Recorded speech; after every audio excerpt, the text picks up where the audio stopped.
Varicose veins తో బాధపడుతున్నారా? భారతదేశంలోనే బెస్ట్ ట్రీట్మెంట్ అందించే ఏకైక హాస్పిటల్ ఏవిస్. మా అపార్ట్మెంట్స్ పెద్ద గేటెడ్ కమ్యూనిటీ, పాష్. నా కర్మగాలి ఇట్లాంటివన్నీ నాకంటే పడతాయి, అందరికంటే పడతాయి ఏమో కానీ ప్రతిస్పందించేది నన్ను లాక్కొని పీక్కొని చచ్చేది నాలాంటి వాళ్ళే. కాబట్టి కరెక్ట్గా నేను ఈవినింగ్ బయటికి వచ్చాను, అక్కడ దగ్గర ఉన్న షాప్లో ఏదో పర్చేజ్ చేసుకొని వెళ్దాం, వాకింగ్ ఉంటుందని చెప్పేసి. నేను ఇలా వచ్చేటప్పుడు కారు ఆన్ చేసి ఉంది ఇంజిన్. Okay okay. నేను దాదాపు షాపింగ్ చేసుకుని మళ్ళీ తిరిగి వచ్చేసరికి దగ్గర ఒక 25-30 మినిట్స్, హాఫ్ అన్ అవర్ పడింది. గజం కేవలం 500 రూపాయలతో 1210 గజాల భూమి కేవలం 6 లక్షలు మాత్రమే. అప్పటికి కార్ ఇంజిన్ ఆన్ లో ఉంది. ఇదేంటబ్బా, అరగంట పైన కార్ ఇంజిన్ ఆన్ లో ఉంది ఏంటి, డ్రైవర్లు ఏసీ వేసుకొని కూర్చున్నారా లేకపోతే ఇంతసేపు వెయిటింగ్, ఇంతసేపు ఆన్ లో ఉంది ఏంటా అని ఆ సౌండ్కి పక్కకి తిరిగి చూస్తే ఒక అబ్బాయి ఒక అమ్మాయి పక్క పక్కన కూర్చొని ఉన్నారు. కోరేళ్ళ దెంపదగా మాట్లాడుకుంటానికి కూర్చుని చచ్చారా, ఇక్కడున్నారా అనుకొని వెళ్తూ చూసేసరికి ఇక్కడున్న అమ్మాయి వెనక్కి తిరిగి చూసేసరికి నేను ఆ వెనక ఉన్న సీట్లో చూస్తే వెనక ఇద్దరు ఆడ మగ పడుకొని ఉన్నారు, హాఫ్ నెకేటెడ్గా.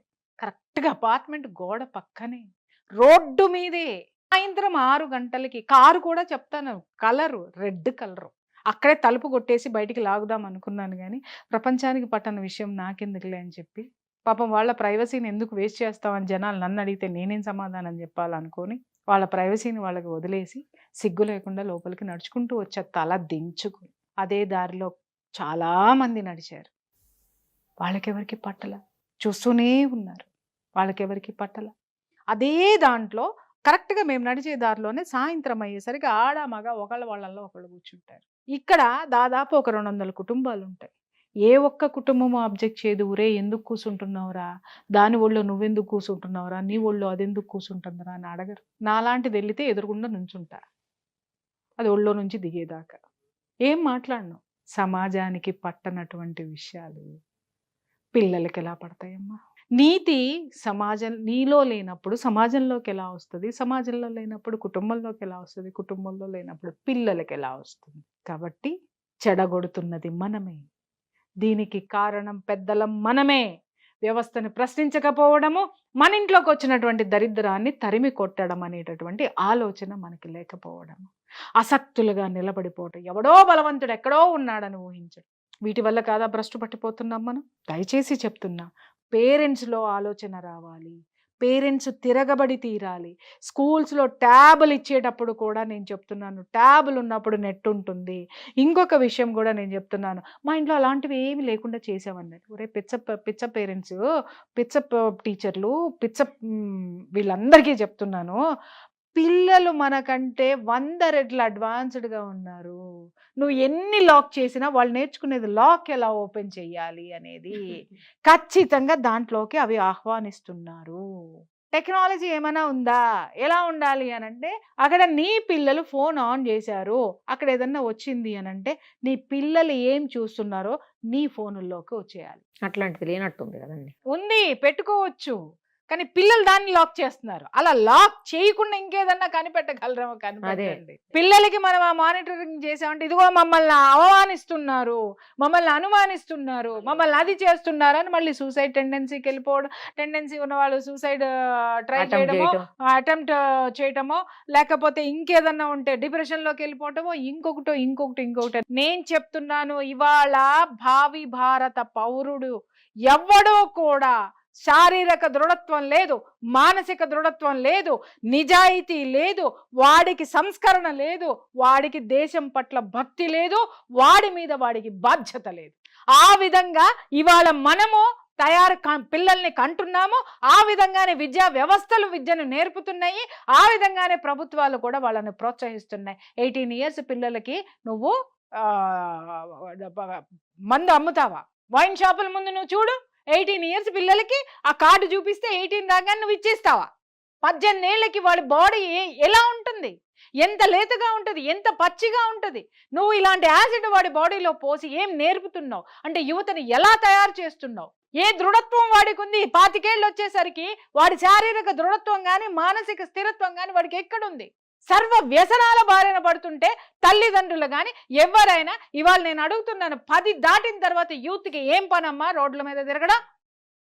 12ంటికి చూడు, 1 గంటకు చూడు, నీకు అర్థం కాదు. చాలా మంది ఇళ్లలో పిల్లలు గబగబా తల్లిదండ్రులను రాత్రి పూట లేపి నాకు చికెన్ తినాలనిపిస్తుంది, నాకు ఐస్ క్రీమ్ తినాలనిపిస్తుంది, నాకు పలానా తినాలనిపిస్తుంది. ఇప్పుడు ఎక్కడ తీసుకెళ్ళాలి? స్విగ్గీ కొట్టుకుంటాం. ఎక్కడి నుంచి ఈ కోరికలు కలుగుతున్నాయి?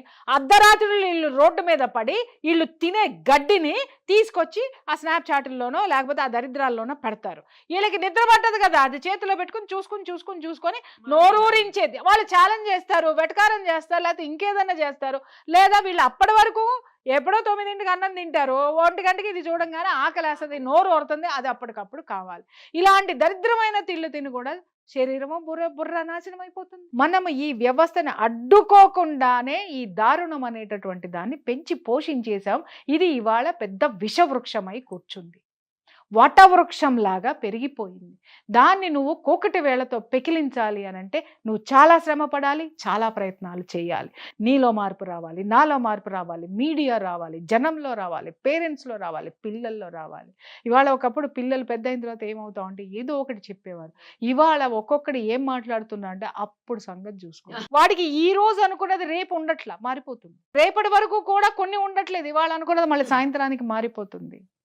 ఎందుకు వస్తుంది మార్పు అంటే ఈ దరిద్రాల్ని, విచ్చలవిడితనపు స్వేచ్ఛని, అనవసరమైనటువంటి ఆలోచనాత్మక ధోరణి పెంచి పోషించేస్తున్నాం కాబట్టి వాళ్ళందరిలో ఇవన్నీ వస్తున్నాయమ్మ. ఎందుకు నేను 3 నెలలకు ఒకసారి ఈ ప్రపంచాన్ని వదిలి కనపడకుండా పారిపోతాను అనుకుంటున్నాను? ఆ బ్రెయిన్ని డీటాక్స్ చేసుకో, లేకపోతే చచ్చిపోతాను నేను.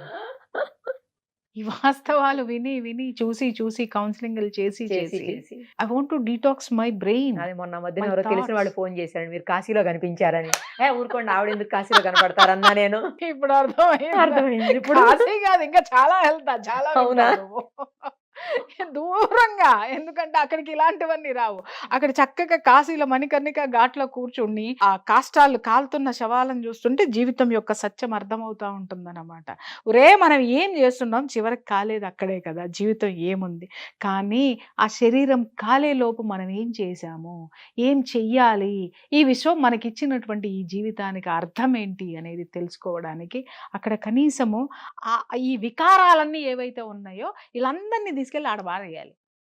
ఆడబారేస్తే అప్పుడు అక్కడి నుంచి వచ్చేటటువంటి ఆ వికారమైనటువంటి ఆ దృశ్యాలను చూస్తే కడుపులో తిప్పేసి జీవిత సత్యం బోధపడుతుంది. అరే ఉన్న ఈ చిన్న జీవితాన్ని చాలా మోరల్గా కాపాడుకుందాంరా, హాయిగా బ్రతుకుదాంరా, ప్రశాంతంగా ఉందాంరా అని అనిపిస్తుంది. థ్యాంక్ యూ అండి, థ్యాంక్ యూ సో మచ్.